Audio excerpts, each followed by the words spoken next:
In today's video, we're going to be looking at imperialism and social pride. European imperialism, or empire building, begins in the mid-1700s with European nations exploiting foreign lands for profit without directly taking territory, but cooperating with local rulers. Due to the failure of colonization in the 18th and 19th centuries, many European nations began tightening their grips directly, conquering most of Africa and Southeast Asia, further exploiting these territories in the age of imperialism. Now, we're going to begin by looking back at the 1700s at James Cook. He was a British explorer who discovered Australia, New Zealand, and Hawaii, contributing to Europeans' knowledge of the Pacific.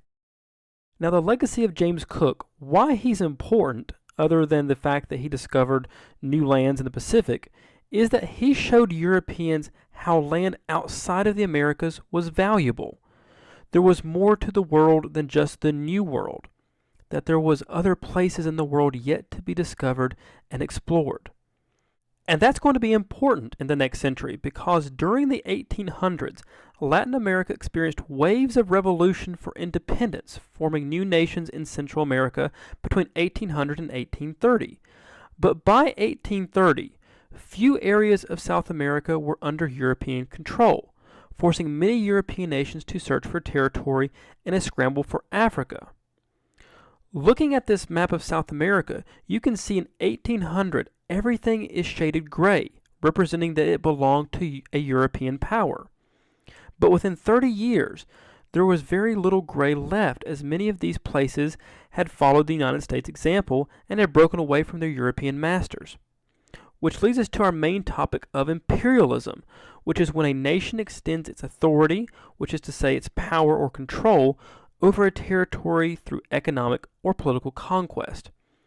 Now, many European nations desire these territories to gain valuable raw materials like cotton, sugar, wood, or iron to fuel their new industrial economies, causing competition among the nations of Europe.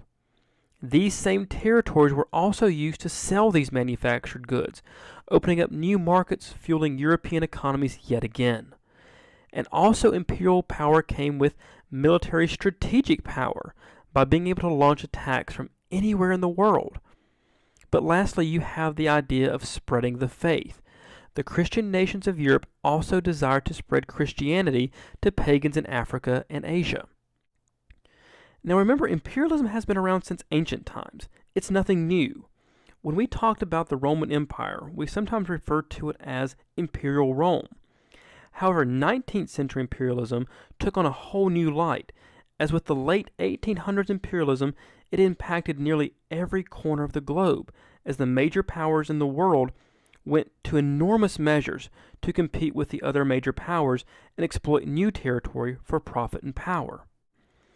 Now, in the scramble for territory beginning in 1880 and continuing on for 3 short decades, Europe began to spread its influence over the continent of Africa with the Berlin Conference in 1885, led by German politician Otto von Bismarck, that divided Africa up amongst the European powers. By 1914, in the dawn of World War I, the entire continent was under European rule, with no regard to how the natives were distributed by the competing forces. And of those competing imperial powers, none was greater than the British Empire. The British Empire was the greatest imperial power, controlling the largest amount of territory in the world. It became the model for the rest of the world in the idea that the sun never set on the British Empire, as the expression goes. And all this took place during a time we call the Victorian Age. Under Queen Victoria, who ruled from 1837 until 1901, Britain led the world, signifying an era of peace and prosperity rarely disrupted by conflict among the major powers of the world. Now, Queen Victoria reigned for 63 years and 7 months. She is the longest reigning monarch in British history, and actually she is the longest reigning queen in world history. And her influence over Britain, and you can even say the world, was so impactful and so influential that this age and things that were made and produced during this age are sometimes referred to as Victorian. And again, it's during this time British factories produced more goods than anyone else in the world. The British Royal Navy guarded the oceans during this time, helping to protect shipping, making sure that things made it to port safely around the world and helped strengthen the British economy. Britain's wealth helped build factories and mines and telegraph wires and railroads in all the corners of the world that Britain was in. Now, by the late 1800s, Germany and the United States were beginning to challenge Britain's economic leadership. To face this challenge, Britain looked to its overseas colonies for markets and resources, and it had a huge collection to pull from. When you look at the British, who owned nearly a third of Africa by 1914, everything you see in that diagram that is white was owned by Britain. Southern Africa, Egypt, Sudan, Nigeria, all belonged to the British Empire. And the British, like Cecil Rhodes, rushed to Southern Africa after gold and diamonds are discovered there. Now, Cecil Rhodes would go on to found the De Beers Company, which is one of the largest diamond producers in the world. Now, in 1869, the British complete the Suez Canal in Egypt that you see blinking on the map, giving control of Egypt to Britain eventually. Now, what this canal does is connect the Mediterranean Sea with the Red Sea, making a shortcut to the colonies in India, which would become one of the most profitable colonies that Britain owned. Now, other British territory during this time included Canada, Australia, India, and New Zealand, any of the ones that you see blinking white there. Of course, there are many others, but those are some of the major ones. But of all those colonies, it is British India that will earn the title of the jewel in the British crown, being Britain's most valuable territory with a large exploitable workforce to harvest the natural resources of India and produce things like cotton for the British Empire, making Britain extremely wealthy in this process. Now, India was under the economic control by the East India Trading Company until 1857, because in 1857 we have the Sepoy Rebellion. Now, the rebellion began for a number of reasons, but the breaking point is when these Sepoy soldiers were asked to bite off the paper cartridges for their rifles that were thought to be greased with animal fat from cows and pigs. Now, cows are sacred to Hindus, and pigs were believed by Muslims to be unclean, so this act went against their religious beliefs, and they refused to load their guns.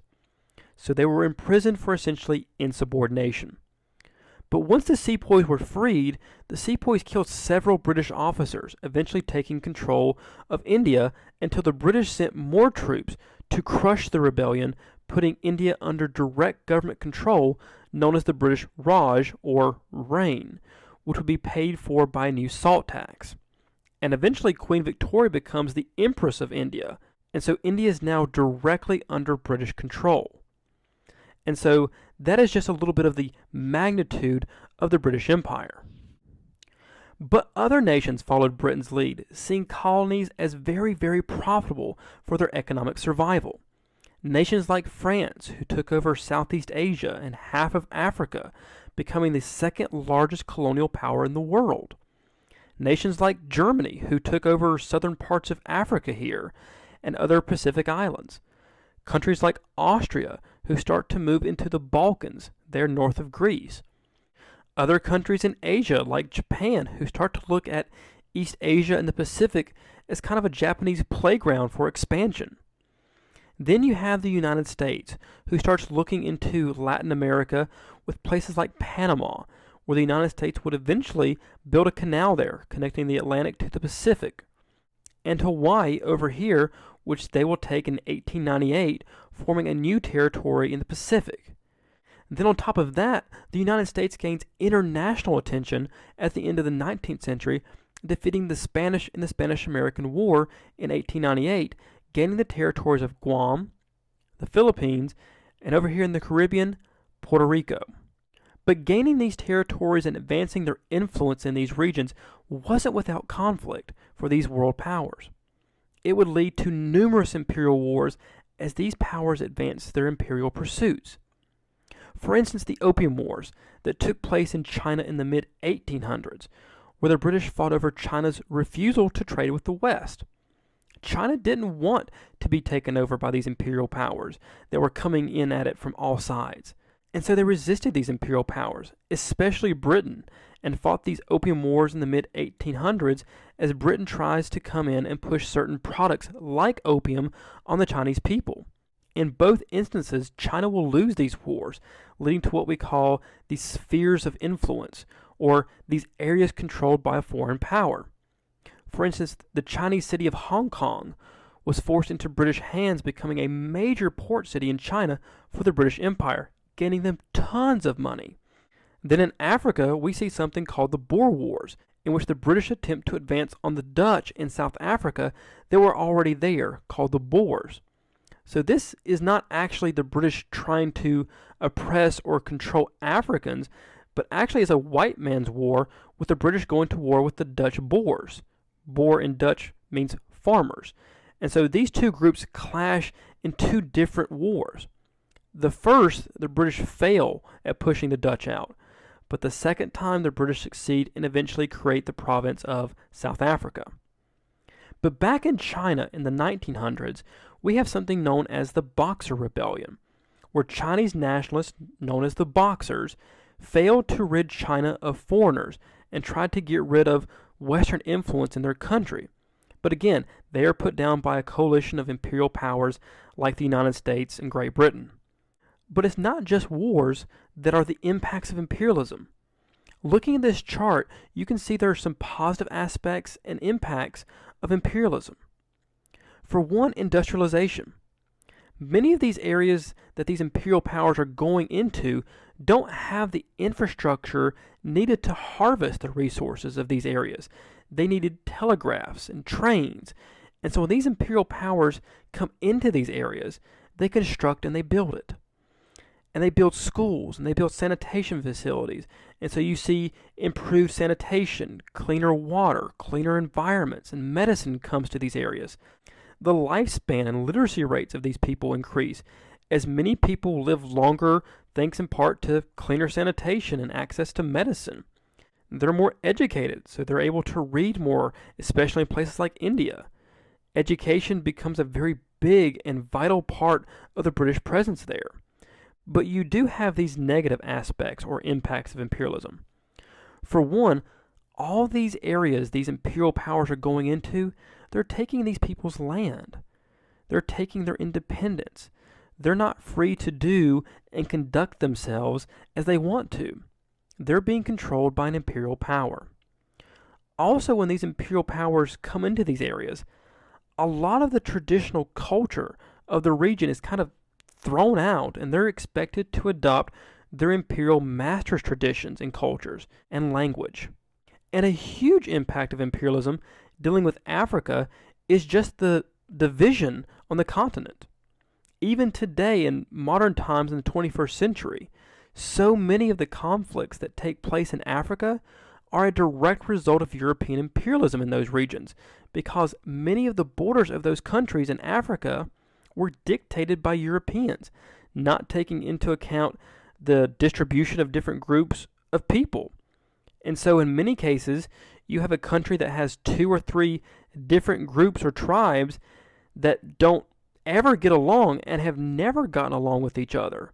But while European powers were there, they were forced to behave themselves and get along. But then these European powers eventually leave in the mid-20th century, and it just leaves chaos in these regions, becoming one of those lasting impacts of imperialism. But moving on to the last idea of imperialism is the justification for it. What gave these imperial powers the right to do what they did? Well, one reason for this kind of blatant disrespect for different groups and cultures is this idea of social Darwinism that was taking place in the late 1800s. Now, the idea comes from taking Charles Darwin's theories of evolution and natural selection, the idea that better traits in certain species just help them win and advance and be successful, taking those ideas and applying them to people or nations. And one of the biggest social Darwinists who advances this theory is Herbert Spencer, who is this guy who coined the phrase survival of the fittest. The idea that the strong advance and the weak fall behind. So what Spencer did here is take Darwin's theories of natural selection and applied it to nations, theorizing how strong nations advanced while weak nations fell behind. Europe will use this theory to justify their acquisition of territory by citing their advanced technology as a sign of superiority, granting them the right to rule over weaker people and races. This will also advance another idea during this time of the white man's burden. That is the common belief that it was the moral responsibility of Europeans and Americans to civilize primitive people, people of color. Following the Industrial Revolution, Europeans considered their technology, their weapons, their communication, their power, their transportation as superior to other people. This attitude reflected racism, being that one race is superior to another. So the Europeans became to view their empires as a measure of national stature and success, able to civilize the world. So they used these two ideas of social Darwinism and the white man's burden as saying it is our right to do so. Looking at this picture here is kind of an example of what we're talking about with the white man's burden. There you see representations of Britain and the United States carrying these baskets full of native people from the areas that they have conquered, and they're carrying them up this mountain, up towards the top with the gold statue that says civilization. Here and along the way, they're having to overcome this mountain with stones of ignorance and vice and oppression, and it is their responsibility, their moral responsibility, to help guide these people to where they have been, where they are, to be civilized, at least in their eyes, civilized. But lastly, we will focus on the crisis taking place in the Balkans, which is that area north of Greece. At the dawn of the 20th century, more and more countries like Greece, Serbia, Romania, Bosnia-Herzegovina, these areas that you see shaded on the map here, they began to gain their freedom and their independence in this nationalistic movement in which they say, we want to form countries of our own, countries that share the same language, share the same culture, share the same history. We want to form not countries, but nations, nations of the same type of people.